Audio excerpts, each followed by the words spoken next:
Hello বন্ধুরা, আজকে মার বাড়ি থেকে বিদায় নিয়ে যাচ্ছি নিজেদের বাড়ি। তারপর ঘর যাব বলে দাদা টোটো বলে এনেছে। তারপর আমি আর আমার মা টোটোতে চেপে পড়লাম। তারপর টোটোওয়ালা টোটো স্টার্ট করলো। তারপর টোটো থেকে বসে দেখতে পাচ্ছি কি কুয়াশা, আর ভিডিও করে দেখাচ্ছি আপনাদেরকে যে কত কুয়াশা এই দিকে।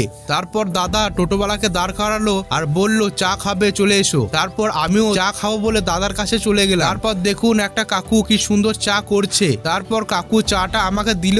তারপর গরম গরম চা খেলাম। চা খাওয়ার পর টোটোতে চেপে পড়লাম। তারপর আবার টোটো চলতে লাগলো। তারপর টোটো থেকে নেমে পড়লাম আজিমগঞ্জ রেল স্টেশনে। তারপর টিকিট কাটলাম। টিকিট কাটার পর ট্রেনে উঠে পড়লাম। তারপর ট্রেনে বসে থাকতে থাকতে দেখছি ট্রেন ছেড়ে দিল। তারপর ট্রেন থেকে বাইরের দৃশ্য দেখতে লাগলাম। কি সুন্দর দৃশ্য আপনাদেরকেও দেখাচ্ছি দেখুন। তারপর দেখতে পৌঁছে গেলাম সাঁইথিয়া রেল স্টেশনে। তারপর একটা দাদার টোটোতে চেপে যাচ্ছি বাড়ি। এই পর্যন্তই ছিল ভিডিও। দেখা হবে নেক্সট ব্লকে। এখনকার জন্য বাই বাই।